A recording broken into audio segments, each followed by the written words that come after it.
Welcome to Totem Pole Sports. Coach Hutchings here with Coach Lambo. We have a very special guest this evening, Joe Mullinax from Locked On Grizzlies podcast. If you want to check him out, go to @lockedongrizzl on social media. Joe, very nice to have you on. Go ahead and introduce yourself for the Totem Pole Nation. Sure. What's up, Totem Pole Nation? First off, congratulations to you guys. Wonderful success. Your YouTube page growing by leaps and bounds. Very cool. So congratulations to everybody that's part of what you guys are doing. It's really neat. And it's nice to have fellow Grizzlies interested people in the Virginia area. That's always nice to have. So on the East Coast, at least, it's good. I thought I was alone. I became a Memphis Grizzlies person when I moved to Memphis. And I moved there in 2011, and it was a wonderful opportunity for me to go with my girlfriend at the time, now my wife. So that was a good choice. And, I love sports. I'm a football coach. I'm a teacher. I played football and I played basketball first. Basketball was my first love. And, long story short, through the Grizzlies, I kind of found another talent for writing and doing this journalism kind of stuff, not full journalism, but blogging. And, I ran SB Nation's Grizzly Bear Blues for several years, and I've written all sorts of articles, all sorts of different places. You mentioned that I'm part of Locked On podcast network now for Locked On Grizzlies, which I'm very excited about. And I write for SB Nation and I write for Fansided. So I've done a lot of work over the last decade or so, and it all started with a move to Memphis. So, it's been a wonderful ride and journey, and I've watched a lot of basketball over the last decade or so, and, League Pass doesn't get any cheaper, but it's nice to be able to stay in touch with Memphis in this way, following through the Grizzlies. Awesome. Very much appreciate it. I mean, that sounds like you got a lot going on, and it's been a long way since you got to that first initial move to Memphis. So I'm going to let Coach Lambo start off with the first question, kind of quiz you a little bit maybe and see, you got a lot of knowledge going on. So we'll see. Well, it's very nice to have you on the show. We appreciate your time. And of course, you're probably one of the most smartest people in America when it comes to the Memphis Grizzlies now. That's, you got all the knowledge and all the info. Now I got you're to a very ask good you, liar. I'm gonna ask Very you good about liar. this, Joe. I got to ask you about this. How do you think Memphis has done this year so far in the first 30 games of the year? I'd say they've overperformed when you consider the fact that their best players haven't yet played together. They started the season without Jaren Jackson Jr., who's an extremely important piece to their defense. If you follow the Grizzlies, just in the last 11 games, he's taken their defense from middle of the pack, if not a little bit worse, to one of the very best units in the entire NBA. So, the Block Panther, as he's called in Memphis, is a pretty impressive talent. He had 8 blocks against the Atlanta Hawks, I believe, in a recent game. 8 blocks tied the franchise record.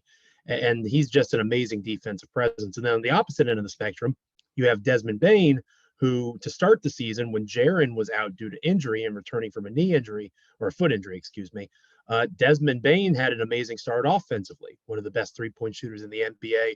There's Steph Curry, there's Klay Thompson, and then in terms of volume and efficiency, there's Desmond Bane. So Bane, an ideal backcourt partner with Ja Morant, who we haven't even talked about yet. And, these are two guys in Bane and Jackson Jr. who haven't played together this season that are excellent complementary pieces next to the Grizzlies superstar that is Ja Morant.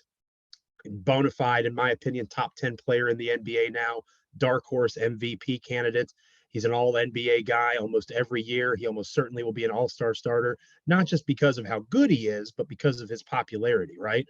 I mean, one of the reasons Totem Pole exists is Ja Morant. You know what I'm saying? So the fact that Ja Morant has had that impact, not just in Memphis, but on a national scale, is a testament to his star power. He reminds me a lot of Allen Iverson in that way, not just in terms of how he plays, but his overall impact on basketball culture is pretty sizable, and that'll only grow as he gets his Nike signature shoe this coming summer and all those sorts of things. So between Morant, Bane, Jackson Jr., the roster is exceedingly deep.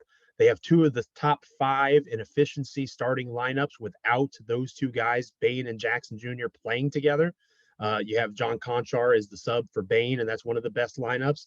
And then Aldama as the sub for Jackson when Bane is in, and it's still a top 5 lineup in the NBA. So we don't know how good this team can be. We know that they're pretty damn good right now, and the ceiling continues to rise for them in terms of being a contender, because we still haven't seen them together as a unit to totally healthy. Yeah, I mean, you hit the nail on the head right there, and actually got ahead of because we were going to ask you a little bit if you think Sorry. Morant. No, you're good, because we were going to ask if Morant had a chance of being that MVP this year. You mentioned him being a dark horse. I think so. It's a dark horse situation. Luka Doncic is really good. I think Giannis Antetokounmpo is still probably the best player in the entire NBA. Steph Curry is putting up numbers that are better than his unanimous MVP season. Nikola Jokic still exists. You know what I'm saying? So I think the Ja is probably a top 5 to 7 candidate. Would be my vote. And that's not meant to slight Ja. He's just a very specific type of point guard, whereas you have Luka Doncic, who has size. Giannis is obviously so big and freakishly physical and athletic.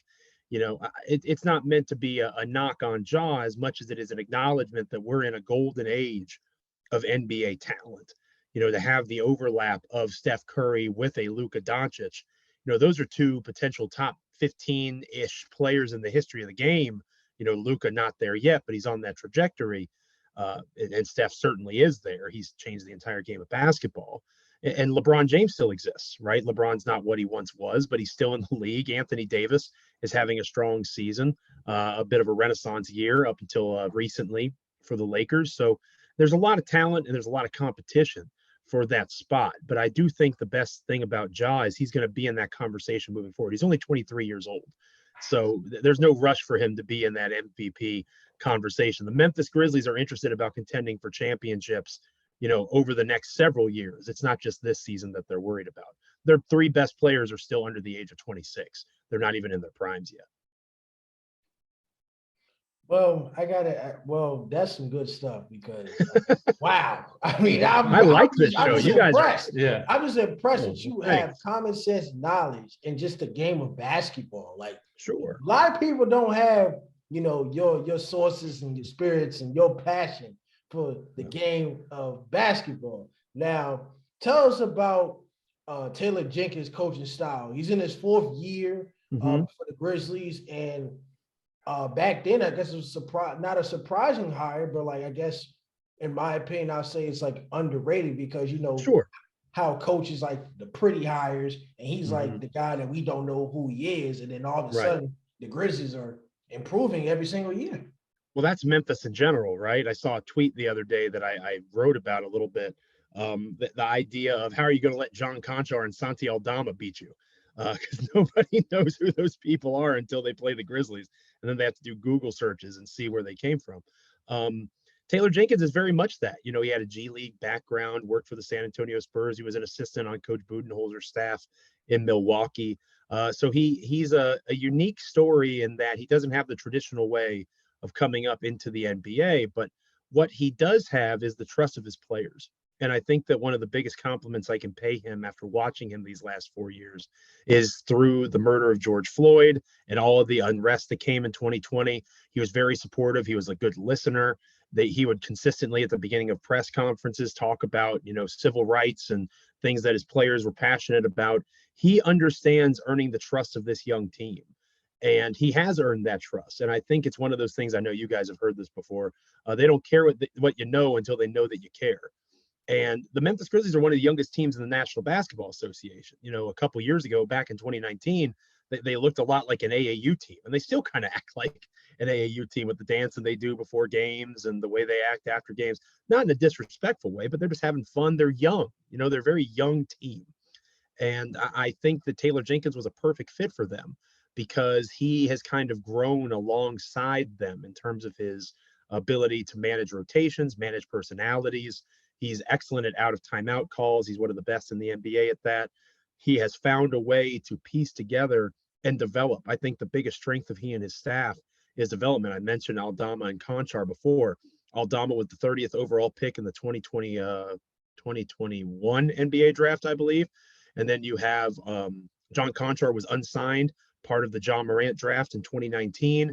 You've got guys that, Desmond Bane dropped in the draft inexplicably, in my opinion. A really good basketball player out of TCU, but for whatever reason, short arms. They call him the T-Rex arms. But he can shoot the basketball. And there's lots of guys on this Grizzlies roster that are like that. And I think that a major piece of what Taylor Jenkins brings to the table is his ability to develop and put these guys in the right places to be successful. every piece on this Grizzlies roster has different things that they add to what their superstar Morant does. And in the NBA, you start there, right? You start at the superstar. Who is your guy that the game's on the line, they're taking over? Memphis has that in Ja. The next step is, who are the guys that fit around that? You work from the top down. And they have really done a remarkable job developing those complementary, supplementary pieces to put themselves in a position that when Desmond Bane goes down, they can still have an extremely efficient starting lineup with John Konchar. When Jaren Jackson Jr. is not there, 𝗧𝗙𝗪𝗛𝗏 can bring a lot of those same things to the table, maybe not as productively, maybe not in terms of raw numbers the same way that those better physical players do, but they know their role and they execute it. And you have to have buy-in, especially from professional athletes, to be able to have that concept mastered. And they're pretty close to mastery. You probably have to wait till they get to a Western Conference Finals to say they've arrived. But they're close to that. I would say they're a team that most certainly is in that conversation. And again, their full starting lineup has yet to be healthy at any point this season. Taylor Jenkins deserves a heck of a lot of credit for the guys that he's brought along. Very well said. So, and you brought up just the development of the athletes that are on those teams, and I was actually going to ask you about how getting those guys. Is it more evaluation of what they've done in the past and how they're worked up, or is it about getting those guys that have that potential and then developing there just so that they can make that team better as a whole? They have a type. I think they would subscribe to the low man on the totem pole mantra, similar to you guys there. I think that, you know, when you look at Bane, I mentioned how he was under recruited. He only had one Division I scholarship offer, and it was to TCU. You know, Brandon Clark is a guy that we haven't mentioned yet that was one of the most efficient basketball players in the entire college basketball world back in 2019. Zion Williamson took over the country at that time. He was number one. Brandon Clark was number two in most metrics in terms of being an efficient basketball player. But again, older player, undersized, didn't have ideal arm length. You know, the Grizzlies are kind of like the island of misfit toys, to throw in a Christmas reference from Rudolph the Red-Nosed Reindeer. They have a bunch of guys that, for whatever reason, and Morant's included in that too. Morant was discovered in a side AAU tournament gym, right? Like, he wasn't even on the main floor. He goes to a mid-major. He is a player that is not heavily recruited, and now he's one of the top stars in the National Basketball Association at the age of 23. So up and down the roster, they have a type of guys that have a chip on their shoulder, that are self-motivated, they're driven to prove people wrong. And I think they've kind of rallied around that concept and that idea and built an identity to go along with it. And they generally like playing with each other. You know, I mentioned the AAU vibe earlier. It's probably more like a college team. You know, obviously they're older than that. And some of these dudes, you know, the way the college rules are, they had the extra year with COVID and red shirts and all. The Grizzlies are younger than some college teams. I think there's guys on the Memphis Tigers that are like 25, 26 years old. They're older than Morant and Jaren Jackson Jr. and Desmond Bane, which is funny to think of. But, you know, the fact of the matter is they develop well because they believe in what they're doing and they believe in their teammates. No member of that organization, except for one, Tyus Jones, was signed via free agency. They were either drafted by the Memphis Grizzlies or they were traded for. And that speaks to the way that they're trying to build what they're doing. Memphis is never going to be a hot topic free agency destination. It's not LA. It's not Miami. They're not going to get guys like that. You know, it's not the Big Apple of New York City. They're going to bring people in. And I lived in Memphis for several years. Memphis is a place that will love you if you love it back. And if you are brought there as your first place to be, as a college, you know, guy getting drafted, you put down roots, you love that place. It's in a wonderful city. If you start out in New York, if you start out in other NBA cities, you're probably not choosing Memphis as your destination. So I think that the front office led by Zach Kleiman has kind of figured that out. And they brought guys in that aren't necessarily about that life anyway. They're about basketball. And Memphis is a basketball hungry town that, you know, it's a wonderful marriage when the two sides kind of coincide and the Grizzlies play for the city and the city embraces that mentality as well. Yeah, seriously, that big point about, you know, getting drafted and going there versus going to these other places first. Sure. And then making that transition. Got a question though. Who is behind the scenes? You mentioned so many people. Who's behind the scenes that we don't know about that is helping these Grizzlies out? Just sure. Capacity. Well, they've done a good job establishing their front office, Zach Kleiman being the leader there, but it's not just him. You guys might be familiar with Tayshaun Prince, back to the Detroit Pistons days. He got traded to the Grizzlies from the Pistons.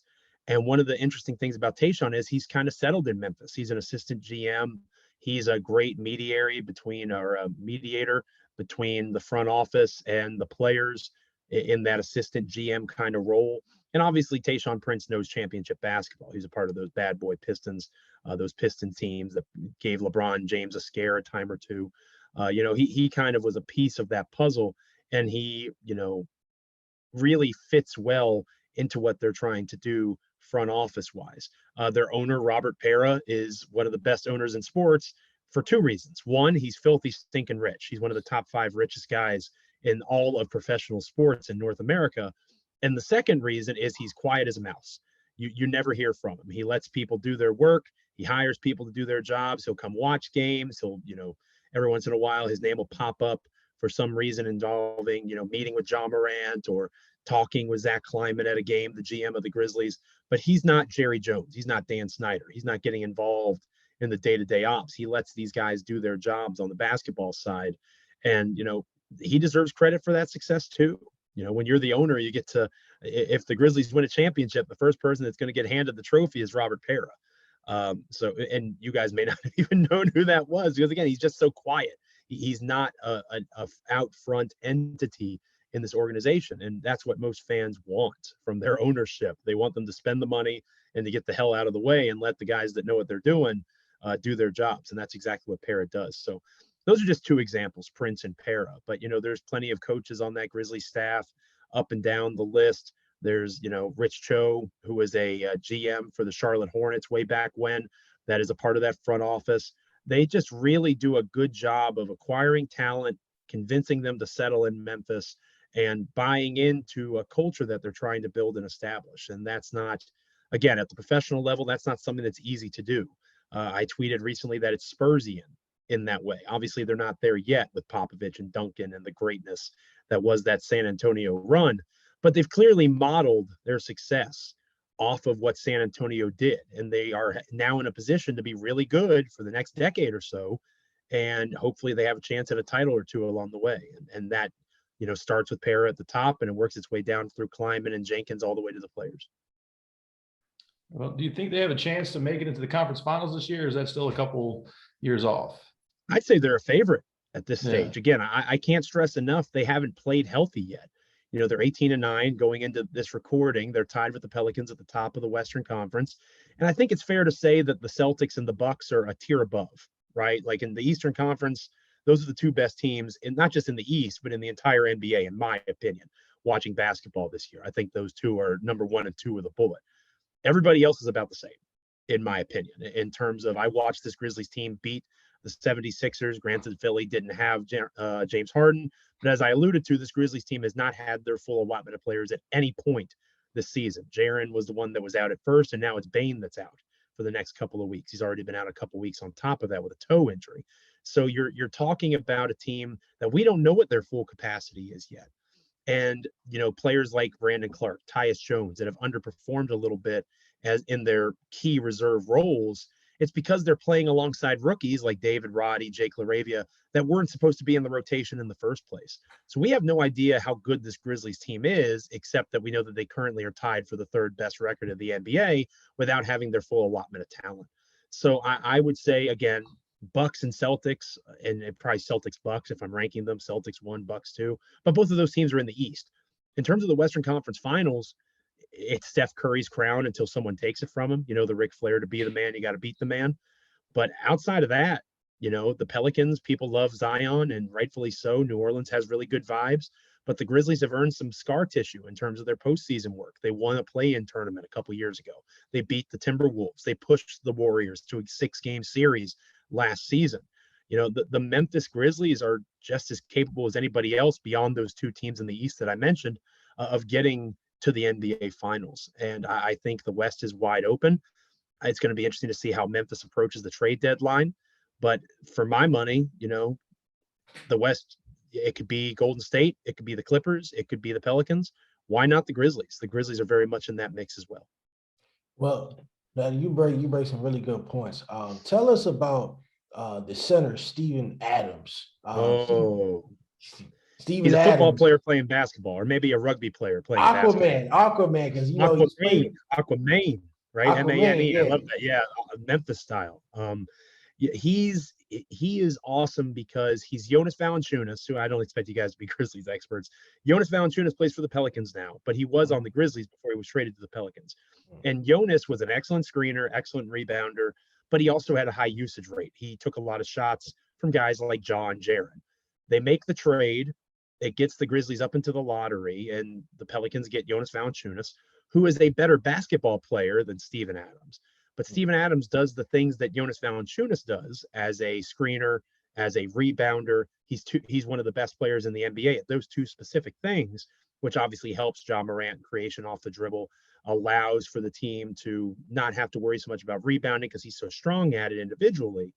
And he doesn't take up that usage. If Steven Adams shoots the ball 7 times in a game, something's gone terribly wrong, right? Whereas Jonas Valanciunas takes 7 shots in a half. And that's not a knock on Jonas. He's a good offensive player. The point I'm trying to make is it was addition by subtraction in terms of usage, because the shots that Jonas was taking, now Steven Adams isn't taking, and those can be redistributed to Desmond Bane, Ja Morant, Jaren Jackson Jr., Dylan Brooks even, although we don't want him to shoot as much as he usually likes to. But Steven Adams is somebody who is physical. He's an elite big guy. He's very good at being large. I say that all the time. And he uses his size well. He's an underrated passer. He facilitates offense well from the high post. And he's fun to watch. He's a unique personality, a good interview.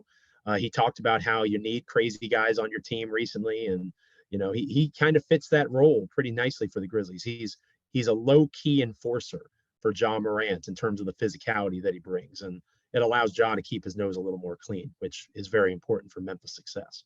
Well, you mentioned a lot of key players, and you mentioned possible chance to compete for Western Conference. And you mentioned something about the trade deadline. Now, normally the trade deadline is right around what? The All-Star break? Yeah, about the second week of February. Yeah, so who do you think Memphis could trade for to try to compete for a championship? I don't know that Memphis is going to make a trade, which is one of the ironies of Memphis. They are a strange franchise in that the front office has not done anything to act like a contending team. A contending team does what the Minnesota, it's kind of backfired on them, but the Timberwolves went and made a trade that a contending team would make, going and get Rudy Gobert, right? Or the Cleveland Cavaliers trading for Donovan Mitchell. That's a trade that you make if you think you're a contending team. Memphis hasn't done that. Re-signing Tyus Jones and Steven Adams doesn't count as a move that a contending team would make. They are very much still acting like a rebuilding team, even though they're obviously having great success on the floor. They own all their first-round picks, plus the Golden State pick in 2024, multiple additional second-round picks. They do a lot of their trade business around the draft, trying to move up in the draft, get a guy that they have on their board that's specific in terms of their fit, what they like skill set-wise. Could they make a deal?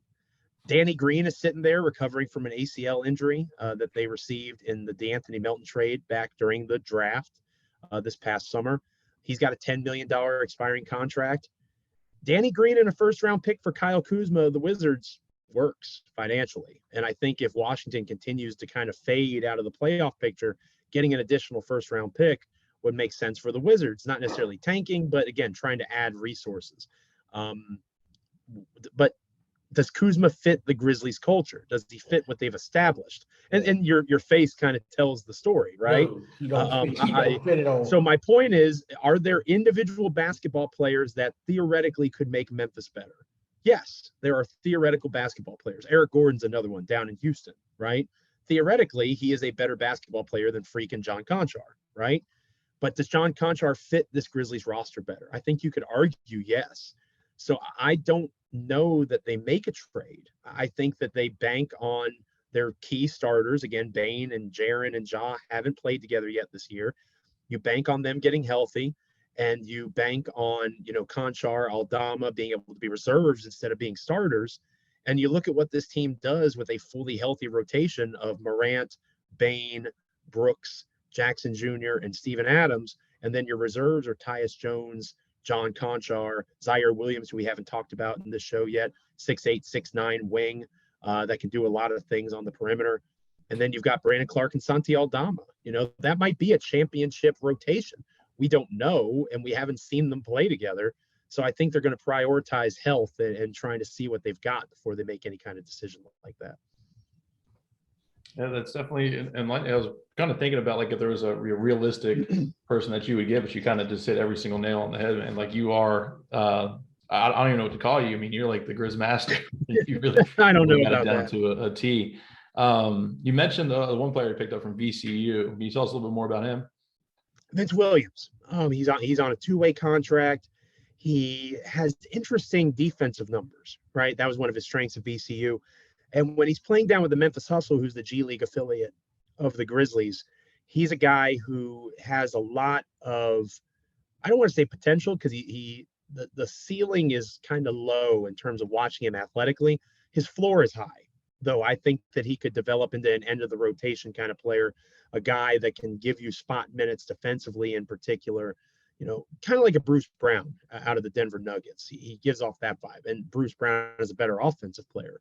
But in terms of his length, his ability to stay in front of a dribble penetrator, his point of attack defense is strong. And I think that they like that he has the beginnings of a competent three-point shot. He showed at VCU that he could hit it from range. So 3-and-D wing, end of the rotation kind of guy. He's perfect on a two-way contract because he gets a lot of work with the NBA team. He gets live reps in those G League games, and it gives him a chance to develop confidence and also feel more comfortable within scheme.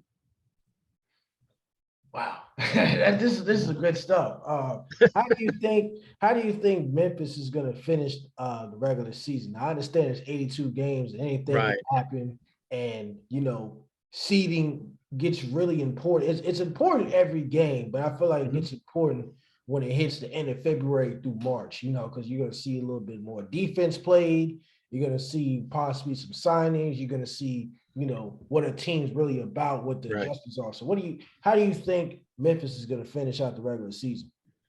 Well, they currently have per tankathon, I have it in front of me right here, they have the 13th hardest schedule left in the entire NBA. So again, shout out to tankathon.com for this. I'm looking at, they have a game against the Celtics, they have 2 against the Bucks, 2 against the Pelicans, 3 against Denver, and one of those games against the Bucks is Thursday night. That'll be a big one there in Memphis. A couple against the Cavs. They have to play Phoenix 4 times still. So they have some challenging games, but they also, the Houston Rockets and San Antonio Spurs very much in the lottery sweepstakes. They play them 3 times each. There's a mix, right? It's kind of a middle of the road schedule. And if you assume that they get healthy, again, they're 18-9 against the lighter schedule without being fully healthy. They get healthy, you assume that they can kind of maintain this winning percentage, maybe a little bit lower. There's no reason they can't be a 50 win or more team. And if they win 50 or more games in the Western Conference, that probably puts them as a top 4 seed. I think that would allow for them to host a playoff series.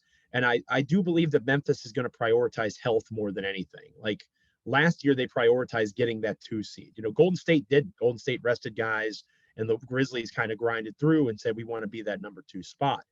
I don't know that that happens this year. I think now that the Grizzlies have playoff experience, if Ja's a little bit nicked up, they'll prioritize getting him rest for a week or 2, maybe sliding from a 2 seed to a 3 or even a 4 in front of, trying to push through and get as good of an advantage as possible. Because again, the Pelicans are really good, but they don't have that postseason experience like Memphis does. And Golden State, extremely strong, obviously. They have the best shooter on the planet in Steph Curry and the second best shooter on the planet in Klay Thompson. But they're relying on a lot of young guys. They replaced a lot of key veteran contributors and hoping their young players are able to come along. And that hasn't manifested itself yet.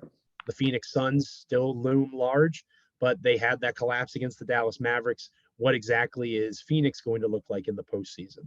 I think, 50-ish, 50 to 54 wins probably for Memphis, a top 4 seed. And then all bets are off, in that Western Conference. Like I said, I think it's anybody's game. There is no true favorite, but, the Grizzlies have the combination of youth, experience. They have the superstar in Morant. Bane and Jaren both have shown the capacity to take over games on both sides of the floor. Once we see that whole unit together healthy, it's possible they rattle off a lot of wins and take that mantle. So I'll say they're going to make the Western Conference Finals this year. And once you get to that point, you roll out the ball and you see what happens. Yeah, I mean, like you say, the fully healthy team. I mean, who knows what's going to happen? But they probably have the best chance, with all those guys on that court at the same time. So. Well, Joe, you brought some good stuff. You enlightened me. You make me want to watch the NBA.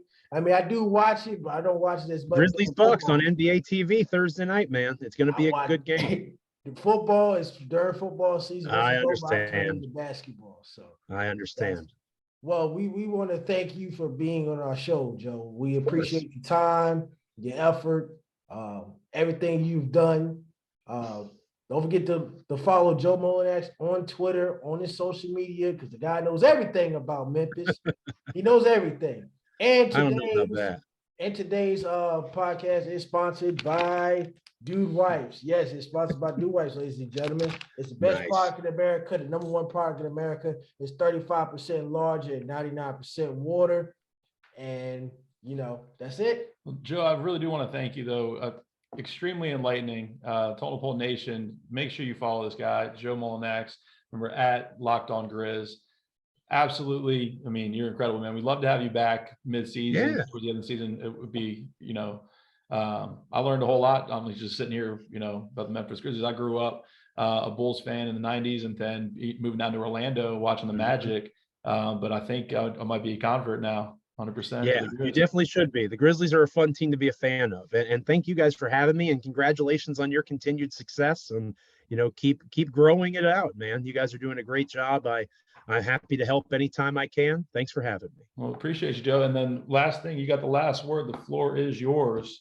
Okay. For Totem Pole Nation and anybody watching out there, plug yourself or let us know what's on your mind. Sure. You can follow me on Twitter at Joe Mullinax. You can, I write for SB Nation NBA. I write for Fansided. I have a Substack. I stopped working at Grizzly Bear Blues, and I've added more work to my workload. I just missed writing. I really enjoy writing, and obviously Locked On Grizzlies is great. My co-host 𝗦𝗽cie 𝗁𝗲𝗏𝗁 is phenomenal. He writes for the Commercial Appeal down in Memphis. He's the Grizzlies beat writer. So check out my Twitter. You'll see a lot of bad takes. But you'll also see, some of the work I'm doing, and I just am grateful to still be doing this after all this time. I've been covering the Grizzlies for almost a decade now, so if I'm any good at it, I better be. I've had a lot of practice.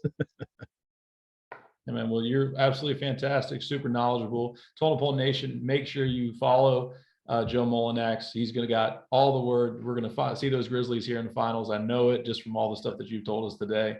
Looking forward to watching the rest of the season, and thank you again so much for being here on Totem Pole Sports. Absolutely. Thank you all. Awesome. Thanks again, and we'll see you soon.